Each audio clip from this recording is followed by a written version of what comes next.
As states continue to certify the election results, President Trump has remained largely defiant. But a couple of weeks ago, he made a mistake. In a tweet, Trump referred to Joe Biden as having won the election while asserting it was rigged. Predictably, the media immediately seized on this as the concession they've been so hungry for, publishing a slew of articles trumpeting the confirmation of their victory over Orange Man. Trump quickly realized his mistake and deleted the tweet before clarifying that he was not conceding and still believes he'll eventually win. Now, if you've been following the election coverage, you'll know that left-wing pundits in the mainstream media have been saying that the election is over since they called Pennsylvania for Biden, while right-wing pundits have been insisting that the election isn't over until all of their legal challenges related to allegations of voter fraud and disputes about mail-in ballot deadlines have all been resolved. Now, putting aside what the ultimate outcome of these legal challenges will be, I think this whole situation tells us something very interesting about how politics works, and even more fundamentally about how power works. Why is it so important whether the election is officially over now, or when the Electoral College votes on December 14th, or when all the lawsuits are resolved? At first, that might seem like a silly question. Joe Biden appears to have won the most votes in enough states to win the Electoral College. And normally, the person who wins the Electoral College becomes president on Inauguration Day. So, if we were to say the election is over right now, we would probably say that Joe Biden won and should become president. But since the Republicans are saying that the Democrats probably cheated to get some of those votes, they're also saying there needs to be a process to determine that before the election is over. So if we accept that the election isn't over until these legal challenges have been resolved, that implies that the apparent outcome of Joe Biden becoming president isn't final and can still be changed.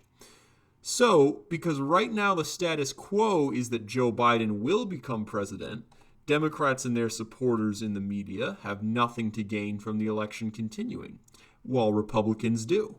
Simple, right? But that leads us to another question. Why is everyone arguing over this? Imagine you were playing a video game against another person, and the game was set up to automatically deposit $100 into the bank account of whoever won.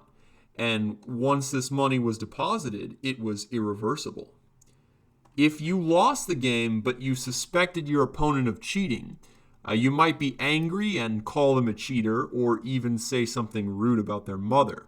However, you probably wouldn't spend a long time trying to convince other people that the game wasn't over. Because even if they agreed with you that the game shouldn't be considered over until your opponent was cleared of cheating, you still wouldn't get the money.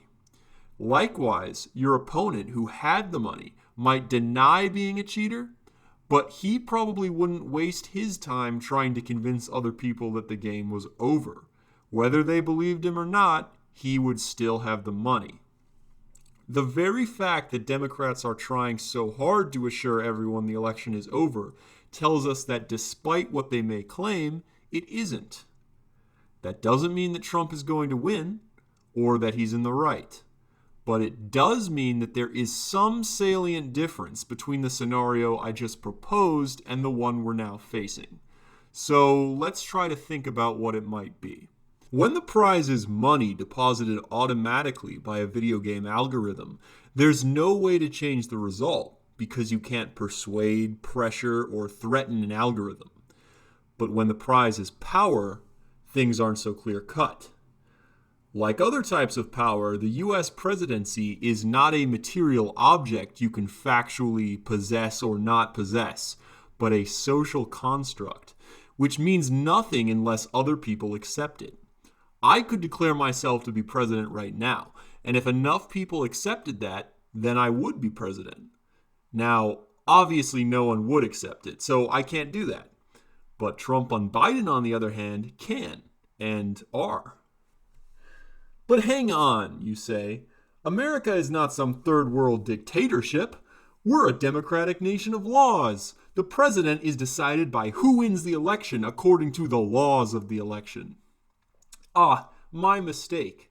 I forgot realpolitik doesn't apply to the US because we're special. So then, let's just apply the laws of the election. What are they again?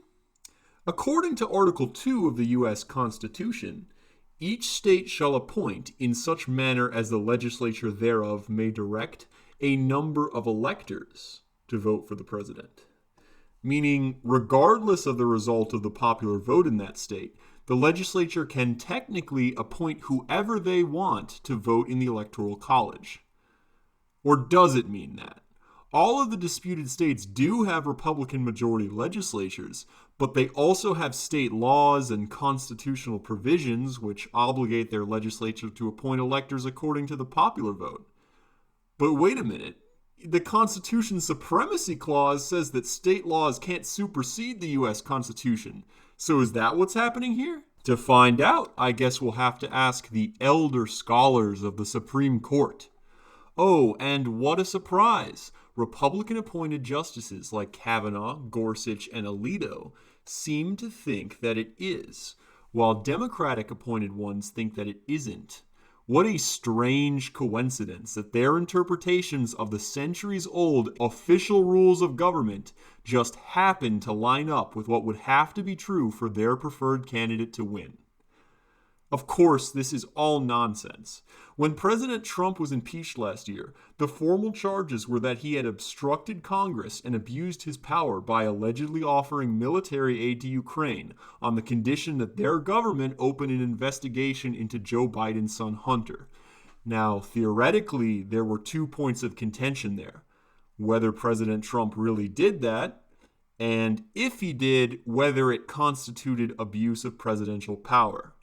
In reality, however, you would have to be pretty naive to think that either of those 2 questions had anything to do with what was actually going on. When the House of Representatives voted on bringing the charges, all 192 Republicans who voted against it, while 227 out of the 228 voting Democrats voted for it. Similarly, in the Senate, there was only 1 out of the 100 senators who didn't vote the party line. Did these hundreds of politicians really take their time studying all the relevant laws and evidence and come to an objective assessment of the case, only to realize that by coincidence the outcome that favored their party was legally correct? Of course not. That would be a ridiculous thing to suggest. And it's the same now with this dispute over the election results. This is not to say that Republicans won't break with Trump over the election results, but if they do, it'll be because they see it as in their interests. That is, some combination of not wanting him to be president that badly and being worried about what will happen to them if they fail. Not because of anything to do with the actual facts of the matter. So, you might say, the problem is corrupt politicians disregarding the law and Constitution when it's politically convenient. We just need to interpret the law fairly and objectively and conduct the election according to that. Well, not so fast. I already mentioned some of the constitutional ambiguities of the election, which might be brought to the Supreme Court, but this is hardly a unique case. In 1982, the Justice Department was tasked with counting the total number of federal criminal laws, which sounds simple until you remember that Congress cranks out thousands of pages of new federal laws every year. The most recent session of Congress passed on average 21.5 pages of law per day. These are numbers that are getting bigger and bigger all the time, by the way. But even in the 1980s, it was pretty bad. The Justice Department's lawyers spent 2 years, sifting through tens of thousands of pages before giving up in 1984, making a rough estimate of about 3,000 criminal offenses on the books. More than a decade later, the American Bar Association attempted a similar task with the aid of computer search functions. and they concluded the number of federal crimes was likely much higher, but to ever know it exactly was likely impossible. You've probably heard of those obscure, silly laws that are still technically on the books, like the federal crime of making unreasonable gestures at a passing horse, or serving margarine in a non-triangular container. And while these are rarely enforced, that's not the case for other laws that you've probably broken. Who's never jaywalked before? With all of the justified outrage over police conduct recently, it should come as no surprise that, generally speaking, the police don't want what they're doing documented in a way that's easily accessible to the public. So naturally, it's not hard to find videos online which show police arresting people for filming them. Hey, look, I got you all on camera right now. I'm on my private property. Hold on, man. Hold on, man. You're under arrest. For what? I ain't even doing that. I'm recording this whole situation. What are you doing? Well, not technically for filming them, because of course that's perfectly legal. But when cops see they're being filmed in public, they'll often approach the filmer with threats. And if that doesn't work, they'll find some technicality or vaguely worded law to use as a pretense to arrest them. Disturbing the peace, obstruction of an officer, misconduct in an emergency. It may not be illegal to film the police, but if the police want you arrested, it's not hard for them to find a reason. In an interview with the Wall Street Journal, retired Louisiana State law professor John Baker said, "There is no one in the United States over the age of 18 who cannot be indicted for some federal crime. This is not an exaggeration." Whether we're talking about criminal law, election law, or any other kind, there is no objective way to apply the law. It's vague, self-contradictory, and constantly expanding. In the modern state, there's almost no such thing as what the laws actually say. And to the extent that there is, it doesn't really matter if it conflicts with what a consensus of powerful people want. So, what do they want? Well, naturally there are different factions that want different things, as we're seeing right now. But one thing they have in common is more wars, more frivolous laws, and less autonomy for the individual and small community. That's three things, I guess. This might sound pretty bleak, but remember what I said earlier. Powerful people are only powerful when others recognize them as such. Laws are only laws when people recognize them as such. That recognition can come for a variety of reasons. Sometimes it's because people believe that the laws will benefit them or people they care about. Other times it's because they're worried about what other people will do to them if they don't recognize the laws. And still other times, people recognize a law simply because it exists in the background of their culture and they're not inclined to question it. The US is currently one of the world's most powerful and stable empires. The regime hasn't faced an existential military threat since the Civil War. Sure, we lost Vietnam and maybe could have lost World War II, but those were overseas conflicts with very small chances of ending in a violent regime change in America. That entrenched nature of elite power has created a situation where most Americans recognize laws for reasons of it being the default position in their culture and not because of an active desire for them or an active fear of opposing them. They're so used to the idea of the American state as something invincible that they've forgotten what the people of Hong Kong or Venezuela know. That laws, even those fundamental to a regime, are not like laws of physics. They can be broken, they can be destroyed, and they can be replaced. Lately, though, it looks like they're finally starting to remember. There have always been different factions within American politics, but they weren't always nearly such bitter enemies as they are now. Go back and watch the first televised presidential debate between Kennedy and Nixon in 1960. You can easily find it on YouTube. Something I find very striking about it is, firstly, they're very polite and even complimentary of each other. You get the sense that they're on the same team and respect each other, but just have some honest disagreements. What exactly those disagreements are, though, is difficult to tell. They mostly spend the debate agreeing with each other's policies, but promising to implement them better. I know Senator Kennedy feels as deeply about these problems as I do. I think Mr. Nixon is an effective leader of his party. I hope he would grant me the same. Here again, may I indicate that Senator Kennedy and I are not in disagreement as to the aim. The goals are the same for all Americans. The means are at question. The means are at issue. I agree with Senator Kennedy's appraisal generally in this respect. Now, compare that to the last two elections debates, and it's really jarring how much more hostile they are. In 2016, Clinton accused Trump of working for Russia, and Trump in turn threatened to prosecute her. It's arguably gotten worse in 2020 with these voter fraud allegations in the disputed election. A lot of people might point to Trump as the common denominator there, but I think that's really mistaking a symptom for a cause. If Trump had gotten on the debate stage in 1960 and said the things he says today, he would never have become president. So what changed? This is a topic that could take a whole video to cover. But to simplify things, historically, empires tend to become more politically unstable and divided during periods of decline in their relative power.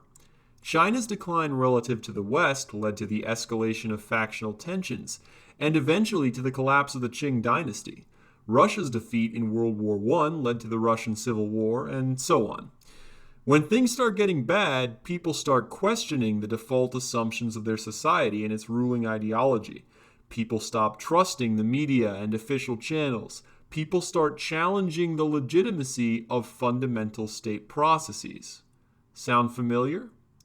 Maybe not. Nothing so dramatic is happening in the US as of yet. But I have to say, if the US were going to go down that route, 2020 would be a damn good start.